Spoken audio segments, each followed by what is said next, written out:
to Travel and Bang, baby. This is Travel and Bang. I am Marky Bravo, the mulatto. Welcome to the jungle, baby. We got fun and games. Yay, up back again. You know the deal. Subscribe if you haven't.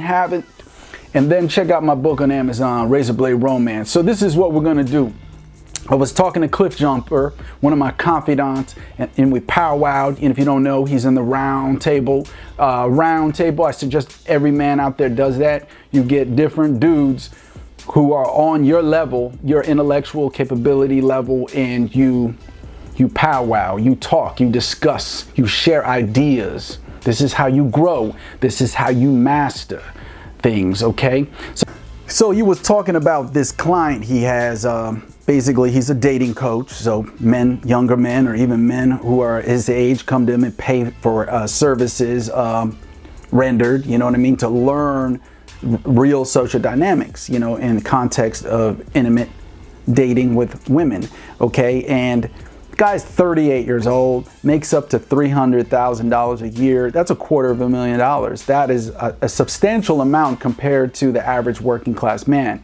Takes this 22-year-old woman out, about give or take 22. She's really, you can see the age gap, right? But you can also know when this happens that a woman around 22 is going out with an older guy like that because, of course, she wants a dude who got his shit together, as they say, financially and all the perks that come with that. But also because a lot of the inexperience that comes with her dating men in her age range are not there. Not supposed to be there. You know what I mean? Because those years from the 20s and now this guy's bordering almost 40, she's expecting that his game is tighter than a nun's asshole. You know what I'm saying? So basically, as you can already guess, it just bombed out. He is a failure to launch, a failure to project and control the frame. Okay, we'll discuss what that is. And just did not make a move, did not go kino. Okay, when you go kino, that means you escalate. You try to turn it into something intimate, whether it's a lower level of sharing intimacy, French kissing, you know, touching, stuff like that, petting, or getting very sexual, where we discussed that in other videos, where you and her are very heated, okay? Very, you know, you're getting horny. You can tell she's horny, and then you just pull it out. You just pull the snake out, you know what I mean? But we're gonna rewind because I think going to the black belt teachings is putting the carriage before the horse. So basically, I think the worst thing what I see is going on hearing these stories is men are not comfortable in their own skin. You know what I mean? They're not what I call a sexual man. You know what I mean? Now, a lot of guys hear that and they run away, they run with that shit, and they just totally, they misconstrue what I'm trying to say. So basically, you're a sexual man doesn't mean that you're making constant sexual innuendos. It doesn't mean that you're constantly grabbing butt, you know what I mean? You're constantly, you know, that's more, no, you're not a sexual man, you're a fucking pervert. No perverts, please, no. A sexual man is the energy that you project. You understand? It's the energy that's pulsating off of you. You know what I mean? It's not really something that's being conveyed by words or just actions, okay?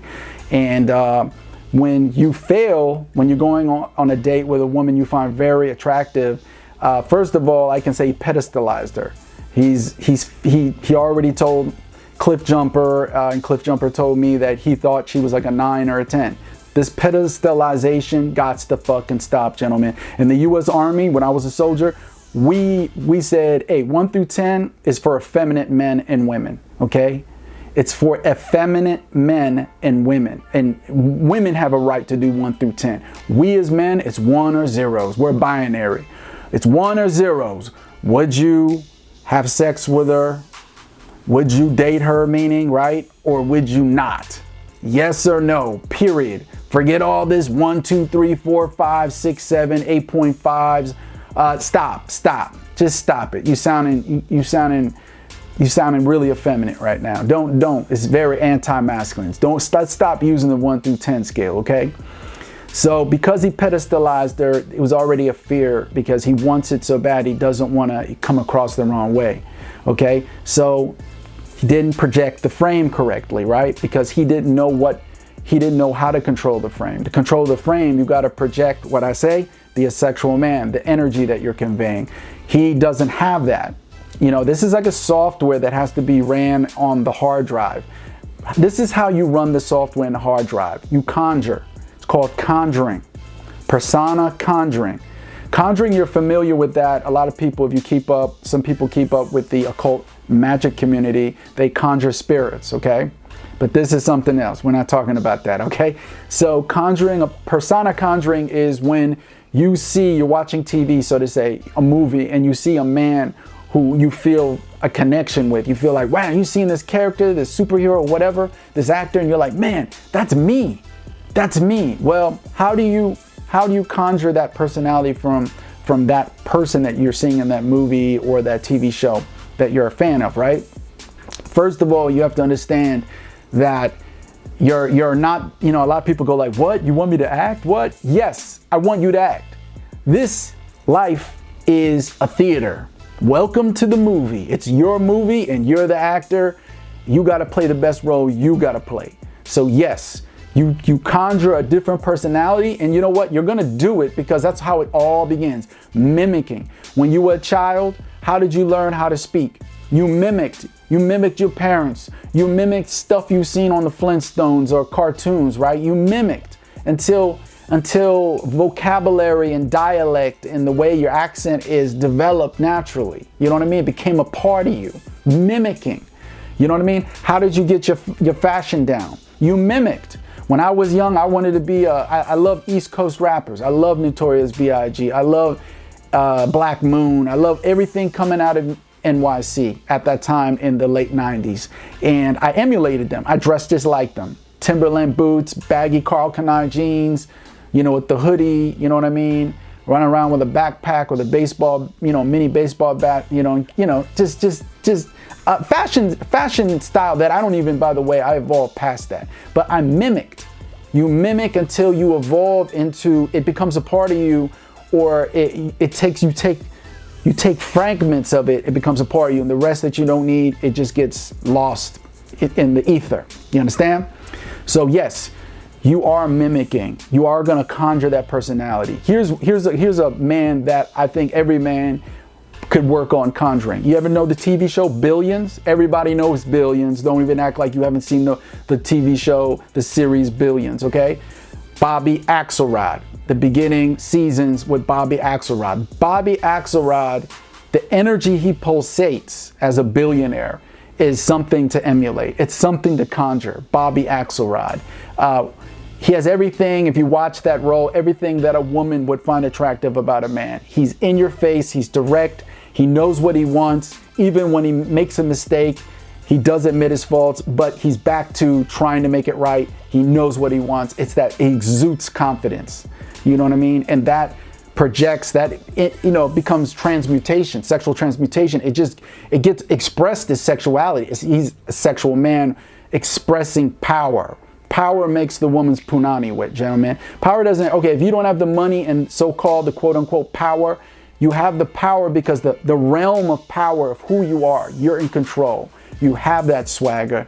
You know what you want. Even if you really don't know what you want, you're acting the role that you know what you want, okay? And that's why you have to conjure. You have to mimic a certain role, a certain personality, persona, and then as time goes by, before you know it, you're not doing it. Probably for the third, fourth time, you're not doing it anymore. This is a software program that you're running in the beginning of the date.